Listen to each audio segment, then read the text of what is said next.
안녕하십니까. 돈 안 들이고 건강해지는 통찰의학 성형외과 원장 김찬우입니다. 반갑습니다. 오늘 주제는 턱 관절입니다. 이제 몸에는 수많은 관절들이 있죠. 360도 돌릴 수 있는 목관절부터 해서 어깨 관절, 그리고 고관절, 또 무릎 관절, 이런 관절들이 많은데 대부분의 관절의 수술은 아니면 치료는 신경외과 의사나 정형외과 의사가 합니다. 그런데 턱관절 치료는 치과나 성형외과 의사에서 하게 되겠죠. 그래서 이 부분은 워낙 복잡하다 보니까 신경외과 의사나 정형외과 의사에서는 다루지 않고, 특히 또 얼굴뼈는 성형외과, 구강외과 주로 많이 다루기 때문에 이 턱관절에 대한 부분을 영상의 주제로 담아봤습니다. 그러면 이 턱관절은 20대 초반에서는 잘 얘기를 하지 않습니다. 대부분 30대, 40대 나이가 점점 많이 들어가서 이제 한쪽이 아프다, 아니면 양쪽이 다 아프다, 사각사각 소리 난다, 입 벌릴 때마다 뻑뻑 소리가 난다, 입을 다물 때마다 무슨 소리가 난다, 이런 얘기를 하십니다. 그러면서 턱 관절에 대한 어떤 의심을 생각을 해서 이게 질환이 있을까라고 해서 이제 찾아오게 되죠. 그전에는 아프지 않으면 보통 사람들은 신경을 쓰지 않죠. 근데 이 턱관절이 매우 중요하다는 겁니다. 왜 중요하냐면 사람이 먹고 살아야 되니까 이 씹을 때 이빨도 중요하지만 이 관절이 닳으면 씹을 때 힘이 잘 닿질 않습니다. 그래서 돌아가는 그 조인트, 그 턱관절의 조인트를 기점으로 해서 이제 턱이 돌아가서 씹기 때문에 양쪽이 다르다는 거는 우리가 차로 말하면 타이어가 한쪽이 닳았다, 편마모가 되었다, 이렇게 이해하시면 되거든요. 그러면 이 닳은 거를 치료를 해서 금방 원상복구할 수 있는 방법은 만들기 쉽지는 않습니다. 그래서 반대쪽을 건강한 거를 유지를 하고 또 아픈 쪽을 덜 아프게 좀 오래 쓸 수 있도록은 할 수가 있다는 거죠. 20대, 30대 젊었을 때는 그나마 회복을 좀 하기가 좋은데 아무래도 5, 60대 같은 경우는 더 악화되지 않는 수준에서 이제 쓸 수 있다는 겁니다. 그러면 턱관절 질환은 왜 생기고, 그러면 어떻게 그러면 치료를 해야 되냐, 여기에 대해서 설명드릴 건데요. 일단 습관과 관련이 많습니다. 예를 들어서 한쪽을 턱을 갠다. 이렇게 턱을 개면 계속 누르겠죠, 이쪽을. 그런데 이 각도도 잘 보셔야 됩니다. 턱관절을 이런 식으로 누르면 이 안쪽이 닿습니다. 그러면서 턱이 이렇게 이제 누르는 방향으로 해서 돌아가기 때문에 여기가 더 길어집니다. 한쪽 턱관절을 이런 식으로 누르면. 근데 이걸 이런 식으로 턱을 개시는 분들은 오히려 턱관절이 압박이 되기 때문에 여기가 짧아져요. 그래서 똑같이 오른쪽을 턱을 개는데도 요렇게 개느냐 공구듯이 기대느냐에 따라서 턱관절이 한쪽이 짧아지기도 하고 이제 길어지기도 하는. 그래서 이 부분이 안쪽이 닳으냐 이제 정면을 닦느냐는 요렇게 개고 있는 압박을 하냐 이렇게 압박을 하냐에 따라 달라진다는 거죠. 그리고 음식을 씹을 때 이제 주로 오른쪽을 많이 씹는다든지 왼쪽을 씹는다든지 할 수 있는데, 이제 한쪽을 씹게 되면 물론 이제 관절은 양쪽 다 움직이지만 그 근육이 한쪽을 더 많이 쓰게 되겠죠. 그러면은 요 부분이 좀 더 닳게 된다는 거예요. 그래서 관절 모양을 보면 많이 씹어서 이렇게 됐겠구나라는 것도 어느 정도 예상을 할 수가 있습니다. 이런 어느 쪽을 많이 씹느냐, 그러면 그 씹는 쪽을 좀 더 관절이 마모가 되는 경우가 있다.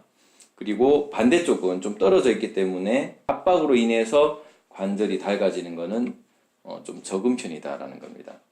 그런데 너무 많이 써서는 압박이 되어서 턱관절이 안 좋아지지만 너무 안 쓰면, 우리도 이제 무릎도 그렇죠. 너무 등산을 안 하거나 너무 많이 안 쓰면 또 그게 피가 안 가서 결국은 관절이라는 거는 어느 정도는 써줘서 활액 성분들이 계속 이제 돌아다니면서 씻고 빠지고 계속 그 행동을 해줘야 되는데 너무 안 쓰면 이제 관절에 있는 물들이 어떤 경우는 붓기도 합니다. 그래서 피가 안 가서 거기에서 염증이 생기기도 하기 때문에 그래서 어느 정도는 써줘야 됩니다. 그래서 너무 안 써도 안 되고 너무 써도 문제가 생길 수 있는 게 이제 관절이라는 거죠. 그래서 어떤 분들은 너무 많이 쓰지 말라고 하더라. 그래서 아예 안 써버리면 또 그게 또 문제가 될 수 있기 때문에 항상 적당하게 쓰는 것이 중요하다. 그리고 너무 오른쪽, 왼쪽을 또 많이 한쪽으로 쓰게 되거나 한쪽을 너무 기대는 그런 습관들은 결국 턱관절을 나빠지게 한다는 것입니다. 처음에는 뻑뻑하고 압박이 돼서 소리 나는 경우도 있고 또 어떤 경우는 턱관절이 그냥 우리한 정도가 있습니다. 근데 처음에는 아프다가 초기 증상에는 아프다가 좀 심해지면 오히려 아프진 않고 그냥 모래 긁는 소리 나는 거는 관절이 많이 닳았다는 소리입니다. 그래서 이런 증상으로 초기냐, 중기냐, 후기냐라는 걸 이제 알 수가 있게 되겠죠. 그래서 이런 부분들은 여러분들이 증상으로 파악을 하고 이제 쓰는 습관들을 기르셔야 됩니다.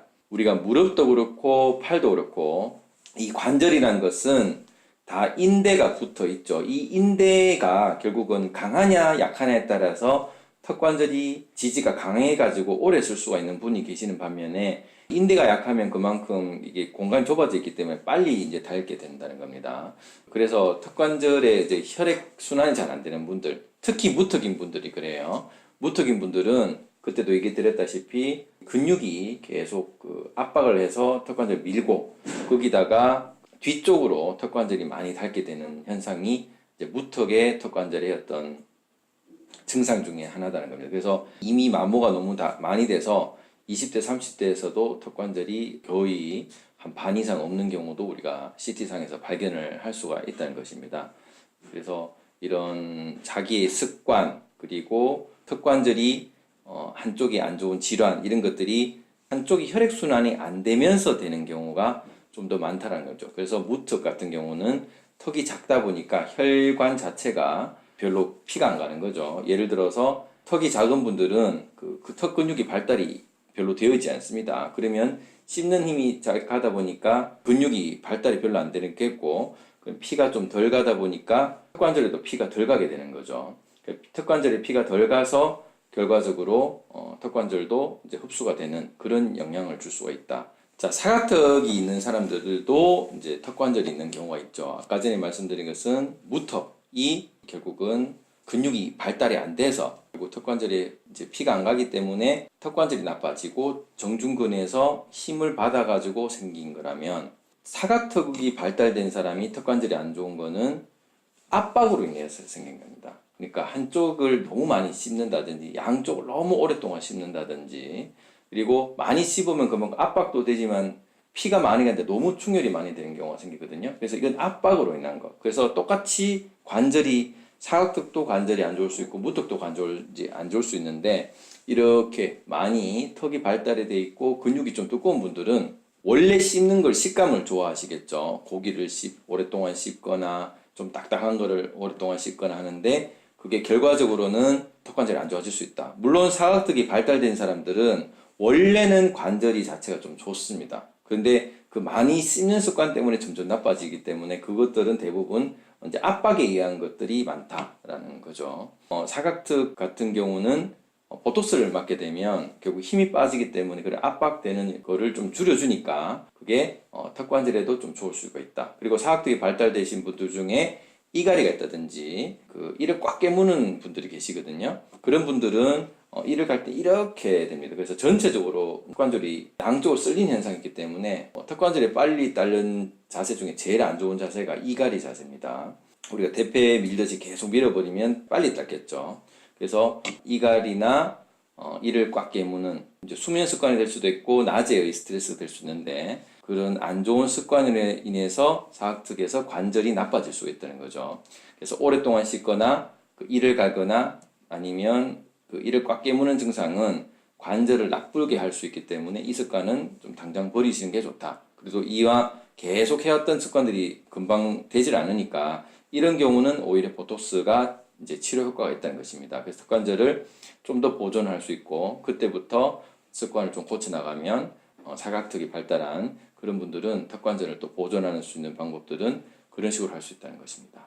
해부학적인 턱 모양에서의 턱관절의 문제 그리고 습관, 턱을 괴거나 씹는 습관으로서의 문제 이런 턱관절의 문제가 조금이라도 있다고 생각하시는 분들은 결국은 음식을 먹을 때 항상 양쪽을 골고루 씹는 습관을 가져주시고, 그리고 절대 턱을 괴는 거는 목에도 좋지 않고 관절에도 좋지가 않습니다. 물론 손목에도 압박을 주게 되겠죠. 해부학적으로 턱이 너무 크다, 턱이 너무 작다로 되어 있는 것은 전체적으로 타고난 것이니까 어쩔 수는 없지만 턱 관절 운동을 통해서 우리가 좀 더 유지하는 것을 할 수 있다는 겁니다. 그래서 턱 관절 운동에 관련된 영상은 다음 시간에 한번 우리가 얘기를 해서 실제 따라 보는 영상을 가지시면 좀 더 이해가 될 것으로 생각이 됩니다. 감사합니다.